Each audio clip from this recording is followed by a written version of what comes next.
मुझे हमेशा से ही हॉरर मूवीज बहुत पसंद रही है। ये उस टाइम की बात है जब सिनेमा हॉल में पैरानॉर्मल एक्टिविटी रिलीज हुई थी। मैं अपने दो दोस्त जेम्स और एंडी के साथ मूवी देखने गया। मुझे कहने की जरूरत नहीं है, पर हम ये मूवी देख के एक्साइटेड हो गए थे। किसी घर में शिफ्ट होते ही एबनॉर्मल गतिविधियों का होना, इस मूवी के कंसेप्ट ने हमें बहुत एक्साइटेड कर दिया था। एक शाम को एंडी और मैं जेम्स के घर स्लीप ओवर के लिए गए थे। हम जेम्स के कमरे में बैठे थे। जेम्स कुछ आर्टिकल्स के बारे में बात करने लगा, जिसमें लिखा था कि हॉन्टेड हाउस सच में होते हैं। मैं उसके बेडरूम की खिड़की पर बैठा सिगरेट पी रहा था जब एंडी ने कहा, क्रिस, मुझे एक ड्रैग दो। मैंने उसे सिगरेट दी और कहा, मैंने भी ऐसे आर्टिकल्स पढ़े हैं, काश हम किसी हॉन्टेड हाउस जा पाते। एंडी ने खिड़की के बाहर धुआं छोड़ते हुए रिप्लाई किया, किसने कहा नहीं जा सकते, और रहस्यमयी तरीके से स्माइल करने लगा। जेम्स ने हैरानी से पूछा, क्या मतलब है तुम्हारा? एंडी हमारी तरफ मुड़ा और बोला, क्रिस्टल लेक के पास एक घर है, हमारे शहर से आधे घंटे की दूरी पर है। लोग कहते हैं कि वो घर हॉन्टेड है। जेम्स अपना सर खुजाते हुए बोला, ओ, तुम उस मिलार्ड हाउस की बात कर रहे हो? मैं इस जगह के बारे में कुछ नहीं जानता था, तो मैं उन्हें बीच में रोककर कहा, कौन सा घर? मिलार्ड कौन है? जेम्स उसी समय अपने बेड से उठा और अपना लैपटॉप ऑन किया। उसने कुछ सर्च किया और फिर कहा, हाँ, मैं सही कह रहा था, मैंने इसी जगह के बारे में पढ़ा है। इस घर की बहुत भयानक कहानियां रही है। बहुत साल पहले यहाँ मिलार्ड नाम का एक आदमी रहता था। उसकी बहुत सुंदर बेटी थी, पर वो आदमी बहुत सख्त था और कभी भी अपनी बेटी को घर से बाहर जाने नहीं देता था। एक दिन उसे पता चला कि उसकी बेटी का अफेयर उनके डाकिया के साथ चल रहा है। मिस्टर मिलार्ड को बहुत गुस्सा आया और उन्होंने अपना आपा खोते हुए अपनी बेटी को सीढ़ियों से नीचे ढकेल दिया। उसकी बेटी की रीढ़ की हड्डी टूट गई और फिर वो कभी इंसानों की तरह नहीं चल पाई। लोग कहते हैं कि वो पूरे घर में कुत्ते की तरह रेंगती हुई चलती थी। इस घटना के एक हफ्ते बाद आते जाते लोगों ने पुलिस को फोन कर बताया कि उस घर से बहुत गंदी स्मेल आती है। जैसे ही पुलिस घर में घुसी, उन्होंने मिस्टर मिलार्ड की डेड बॉडी सीढ़ियों से नीचे गिरी मिली। उसने सीढ़ियों से गिर के अपनी गर्दन तोड़ ली थी।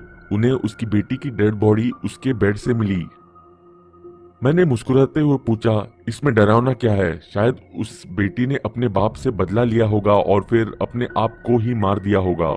जेम्स मुझे बड़ी आंखों से देखते हुए बोला, फॉरेंसिक रिपोर्ट के मुताबिक उसकी बेटी 20 मार्च को दोपहर 1 बजे अपने बेड पे मरी थी और मिस्टर मिलार्ड की डेथ 20 मार्च को ही रात को 1 बजे बताई गई। किसी के जबरदस्ती घर में घुसने का कोई निशान नहीं था। तो हाँ, लोग कहते हैं कि उस बेटी की गुस्से वाली आत्मा ने उसके बाप को मार डाला। एंडी ने कहा, चल के देखे, क्या कहते हो? जेम्स और मैंने हामी भर दी और हमने उस वीकेंड को क्रिस्टल लेक जाने का डिसाइड किया। मैंने अपने भाई की कार ली और हम सैटरडे इवनिंग में निकल गए। हम पूरा मजा लेना चाहते थे, तो हमने अंधेरा होते ही जाने का डिसाइड किया। मैं हमेशा अपने इस डिसीजन को रिग्रेट करूंगा। एंडी ने सही कहा था, हमें वहां पहुंचने में 30 से 35 मिनट ही लगे। उस जगह का नाम क्रिस्टल लेक एकदम सही रखा था, क्योंकि उस तालाब के पानी में चांद सितारों की रोशनी इस तरह पड़ रही थी जैसे कोई शीशा हो। हमने तालाब के पास अपनी कार पार्क की। वो फुल मून नाइट थी। चांद की रोशनी हर जगह फैली हुई थी। मिलार्ड का घर लेक की दूसरी तरफ विशाल सा खड़ा था। हमें नहीं पता था कि उस घर तक पहुंचने के लिए हमें उस तालाब को क्रॉस करना था। किस्मत से वहां लकड़ी के प्लेटफॉर्म पे 2 नाव बंधी हुई थी। हमारे आसपास का माहौल बहुत ही डरावना सा लग रहा था, क्योंकि वो इतनी खुली जगह थी। हमें हर आवाज बहुत अच्छे से सुनाई दे रही थी। कीड़ों की आवाजें, ठंडी हवाएं बहती हुई और तालाब में पानी की धीमी लहरें। जेम्स ने अपनी कार लॉक की और फिर हम बोट में चढ़ गए। जेम्स और मैंने बोट चलानी शुरू की और एंडी ने हमें टॉर्च से रास्ता दिखाया। जब हम लेक के उस पार पहुंचे, वो घर पहले से भी ज्यादा डरावना लगने लगा। टूटी खिड़कियां ऐसी लटकी हुई थी कि कभी भी गिर सकती थी। वहां की दीवारों पे अनचाहे पौधे उगे हुए थे। उस घर में बिल्कुल अंधेरा था। हमने उस घर का दरवाजा खोला। वो दरवाजा चरमराती हुई आवाज के साथ खुला। पता लग रहा था कि वहां सालों से कोई नहीं आया था। एंडी ने अंदर टॉर्च मारी और अंदर से हजारों चमगादड़ उड़ते हुए आए। हम बहुत डर गए थे। मैंने परेशान सी आवाज में पूछा, गाइस, क्या तुम सच में ये करना चाहते हो? एंडी ने कहा, बस करो यार, बच्चा बनना बंद करो। जेम्स और एंडी अंदर घुस गए और मुझे उन्हें फॉलो करना पड़ा। पूरे घर में अंधेरा था। जो भी लाइट थी वह वो हमारी टॉर्च से थी और थोड़ी सी चांद की रोशनी जो टूटी खिड़की से आ रही थी। हमने रियलाइज किया कि हम घर के लिविंग रूम में खड़े थे और देखा कि वहां बहुत बड़ी सीढ़ियां लगी थी।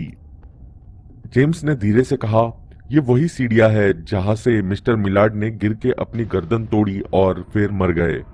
मकड़ी के जाले और मिट्टी से पूरा घर भरा हुआ था।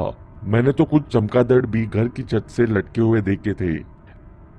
एंडी ने टॉर्च लेफ्ट साइड मारी और चिढ़ाते हुए बोला, ये देखो दोस्तों। हमने दीवार के लेफ्ट कोने में एक पेंटिंग लटकी देखी। हम वहां गए और एक ऑयल पेंटिंग देखी जिसमें एक बूढ़ा आदमी बना हुआ था जिसकी शक्ल बहुत गुस्सेल थी और वो आग के पास खड़ा था और उसके साथ में एक 17-18 साल की लड़की चेयर पर बैठी हुई थी। ये मिस्टर मिलार्ड और उनकी बेटी हो सकती है, जेम्स ने कहा। वो लड़की बहुत सुंदर थी पर पिक्चर में भी देख के पता लग रहा था कि वो कितनी उदास थी। ऐसा लग रहा था जैसे अभी उसकी आंखों से कभी भी आंसू टपकने लगेंगे। एंडी ने सरकास्टिक टोन में कहा, अगर ये मेरे पास होती तो मुझे भी इसे बचा के रखना पड़ता। मुझे उसके घटिया जोक से बहुत इरिटेशन हो रही थी। मैंने कहा, तुम्हें ये सब नहीं बोलना चाहिए। ये बहुत शर्मिंदगी की बात है यार। इस बेचारी ने कितना सहा था। एंडी ने अपने कंधे हिलाए और बोला, हाँ व्हाटएवर। वो सीढ़ियों की तरफ चलने लगा। जेम्स ने कहा, तुम कहाँ जा रहे हो? उसने कहा, चलो बेटी का रूम देखते हैं। हम इतनी दूर इस घर में इतना सा नहीं घूमने आए हैं। वैसे भी यहाँ कोई भूत वूत नहीं है। जेम्स ने भी उसे फॉलो करना शुरू किया। मैं भी मुड़ के उनके साथ जाने लगा पर अचानक मुझे किसी के हंसने की आवाज आई। मैं रुका और बोला, गाइस क्या तुमने वो सुना? जेम्स ने कहा, क्या सुना क्रिस? इससे पहले मैं बता पाता कि मैंने क्या सुना, मुझे एंडी की ऊपर से आवाज आई, अब ऊपर आओ, बिना बात का ड्रामा करना बंद करो। मुझे बहुत बेइज्जती महसूस हुई और मैंने डिसाइड किया कि अब एंडी को कुछ नहीं कहूंगा। जब मैं ऊपर चढ़ने लगा मुझे अपने कदमों से लकड़ी की सीढ़ियों में से आवाज आती सुनाई दी।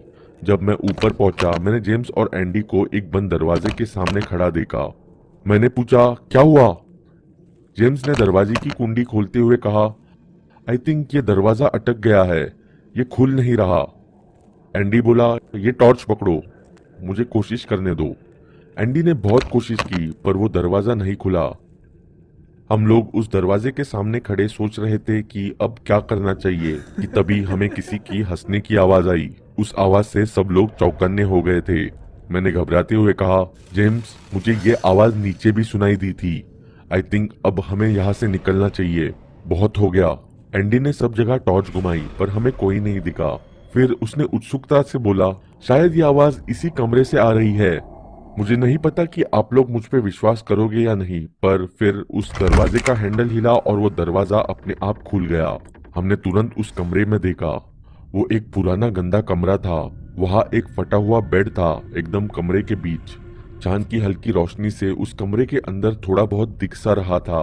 हम लोग उस कमरे में घुसने ही लगे थे कि हमें वो हंसने की आवाज फिर से आई।